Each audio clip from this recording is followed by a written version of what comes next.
not here to fight. Okay, India and China are very friendly countries.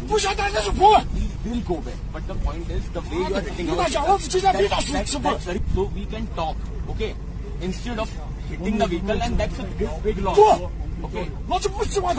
अस्सलाम वालेकुम दोस्तों, मैं हूं मोहम्मद यासीन और आप देख रहे हैं story facts YouTube channel. Bharat इस वक्त मुकम्मल तौर पर चीन के आगे घुटने टेकने पर मजबूर हो चुका है। चीन अपने 10,000 फौजियों के साथ इंडिया के अंदर घुस चुका है। लद्दाख और सिक्किम के मुकाम पर चीनी फौज की नकलो हरकत से भारत के हाथ पांव फूल गए हैं। मोदी समेत भारतीय फौज इस वक्त घबराहट का शिकार है और हालत यह है कि भारतीय फौज अपने ही इलाके के अंदर पोस्टर लेकर खड़ी है और चाइनीज आर्मी को ये बता रही है कि भाई साहब आप हमारे इलाके में आ गए हैं, मेहरबानी फरमाकर वापस चले जाइए।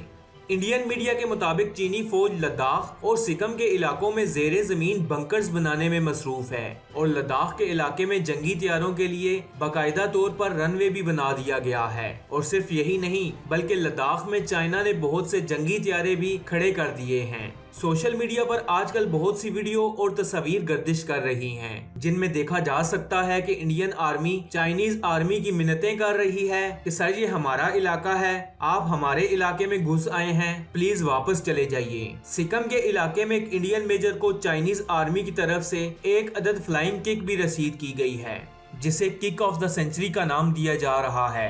भारत अपनी इंतहा पसंदाना सोच और नजरियात की वजह से अपने हमसाया मुल्कों से ताल्लुकात पहले ही खराब कर चुका है। पाकिस्तान में LOC पर भारत की खिलाफ वर्जी पूरी दुनिया के सामने है। भारत का नेपाल के साथ भी इस वक्त सरहदी तनाज़ा चल रहा है। इसके अलावा श्रीलंका की सरहदी हदूद का तनाज़ा भी भारत के साथ चल रहा है और अब चाइना का इंडिया से उसी का इलाका छीन कर उस पर कब्जा कर लेना इंडिया की मुश्किलात के अंदर मजीद इजाफा कर दिया है। जराए के मुताबिक चीनी फौज ने इंडिया में घुसकर भारतीय फौज को तबाह करने की धमकी दी है और चीन के सदर शी जिनपिंग ने अपनी फौज को अलर्ट रहने का कहा है। भारतीय डिफेंस रिपोर्ट के मुताबिक लद्दाख और सिक्किम के इलाके में चीनी फौज की तादाद मुसलसल बढ़ती जा रही है, जबकि मौजूदा फौजियों की तादाद 10,000 से ज्यादा है। अब भारतीय फौज कैसे अपनी बेइज्जती का बदला और अपना इलाका वापस लेगी? और जैसे चाइनीज आर्मी ने 80 के करीब बंकर्स बना लिए हैं, तो इससे तो साफ जाहिर है कि चाइनीज आर्मी वो इलाका नहीं छोड़ने वाली।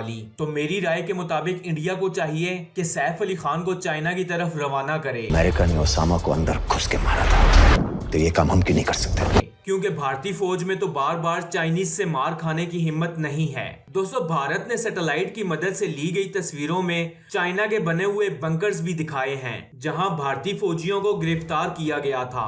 दोस्तों, CPEC के खिलाफ भारतीय साजिश को खत्म करने के लिए चीन ने 10,000 फौजी लद्दाख और सिक्किम के इलाके पर तैनात किए हैं और वक्तन फवक्तन इसकी तादाद में इजाफा हो रहा है। खबरों के मुताबिक चीन और भारत की कशीदगी बढ़ती जा रही है और ताज़ा तरीन सूरत हाल ये है कि चीनी फौज आहिस्ता आहिस्ता भारत के अंदर घुसती चली जा रही है। चीन के मुताबिक CPEC को भारत और अमेरिका से खतरा था, इसीलिए चीनी फौज की बहुत बड़ी तादाद और बहुत से लड़ाका तैयारे लद्दाख के इलाके में पहुंच चुके हैं। दोस्तों, कुछ ही दिन पहले अमेरिका ने चीन की तरफ जंग की नीयत से पेशकदमी भी की थी। अमेरिका ने चीन पर वबाई मर्ज फैलाने का इल्जाम लगाया और हमले की नीयत से चीनी कश्तियों को तबाह करने की धमकी भी दी थी, लेकिन हकीकत में ऐसा कुछ नहीं हुआ। अब अमेरिका भारत की शक्ल में इनडायरेक्टली चाइना के साथ आमने सामने आ गया है। चाइनीज फौज बड़ी तेजी के साथ इंडिया की तरफ पेशकदमी कर रही है और भारत सरकार की नजरें अमेरिका की तरफ हैं कि कब कोई मदद का सिलसिला शुरू हो। दोस्तों, याद रहे कि भारत ने कुछ अरसा पहले ही CPEC और गिलगित बल्तिस्तान पर हमला करने की धमकी भी दी थी। उसके बाद भारत ने सिक्किम के मुकाम पर दरअंदाजी की, जिस पर चाइना की फौज ने भारतीय फौजियों को मुंह तोड़ जवाब दिया और जमकर ठुकाई की। कुछ भारतीय फौजियों को पकड़ लिया और बाकी उल्टे पांव भाग खड़े हुए।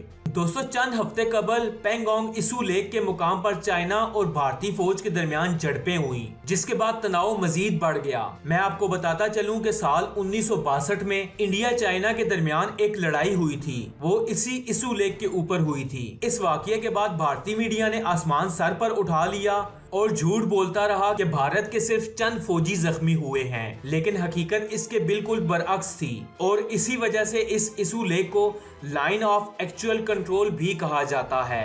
भारतीय अखबार इंडियन एक्सप्रेस की रिपोर्ट के मुताबिक चीन ने इस लेक के अंदर अपनी बहुत सी कश्तियां तैनात कर रखी हैं और अपना गश्त तकरीबन 5 गुना बढ़ा दिया है। दोस्तों, इशू लेक का 45 किलोमीटर का एरिया ऐसा है जिसे भारत अपना एरिया मानता है और चाइना अपना, लेकिन कुछ अरसे से वो एरिया इंडिया के कब्जे में था। अभी हाल में ही चाइना और इंडिया में झड़पें हुई तो चाइना ने वो 45 किलोमीटर का एरिया अपने कब्जे में ले लिया और अपनी सरहद में शामिल कर लिया। जब भारत कुछ न कर सका तो इल्जाम लगा दिया कि चाइना ने इस 45 किलोमीटर के इलाके पर कब्जा कर लिया है और इस पर अपनी आर्मी की तादाद ज्यादा कर दी है और भारत को परेशान कर रहा है। दोस्तों, सिर्फ इतना ही नहीं, जब ये इलाका भारत के कब्जे में था तो भारत ने बहुत से बंकर्स इशू लेक के आसपास नस्ब किए थे। चाइनीज फौज ने वो सब के सब बंकर्स उखाड़ फेंके हैं। इस सारी सूरत हाल को देखते हुए भारत ने अपनी बहुत सी फौज लद्दाख में तैनात कर दी है और दूसरी तरफ भारत के नेपाल से भी रोड के मामले पर कशीदा मामलात चल रहे हैं और चीन नेपाल की पुष्टपनाही कर रहा है कि भारत की बदमाशी का मुंह तोड़ जवाब दो, चीन तुम्हारे साथ है। अब सूरत हाल यह है कि चीन ने पाकिस्तान और नेपाल के साथ मिलकर अपने अहम स्ट्रेटेजिक और मुआशी मंसूबों के तहफ़्फ़ुज़ और तकमील के लिए भारत की ठुकाई का पूरा प्लान तैयार कर लिया है। चीन भारत की ये जंग सिर्फ इसी सूरत में खत्म हो सकती है कि भारत पाकिस्तान के खिलाफ अपने नापाक अज़ाइम से बाज आ जाए, जो कि काफी मुश्किल है क्योंकि भारत के पीछे अमेरिका और इसराइल का हाथ है और वो ये चाहते हैं कि जंग हो ताकि वो अपना असला बेच सकें। अमेरिका जो कि चाइना का सबसे बड़ा दुश्मन भी है क्योंकि आलमी मुबसरीन ये दावा करते हैं कि चाइना आने वाले वक्त की सुपर पावर बनने जा रहा है और अमेरिका से ये बात हजम नहीं हो रही। अमेरिका यही चाहता है कि चाइना इस जंग में कूदे ताकि वो मुआशी तौर पर कमजोर हो और अमेरिका ता क़यामत तक सुपर पावर रहे। लेकिन ये दुनिया के ठेकेदार लोग शायद भूल चुके हैं कि एक सुपर पावर और भी है जो दुनिया की तमाम सुपर पावर्स को कंट्रोल करती है।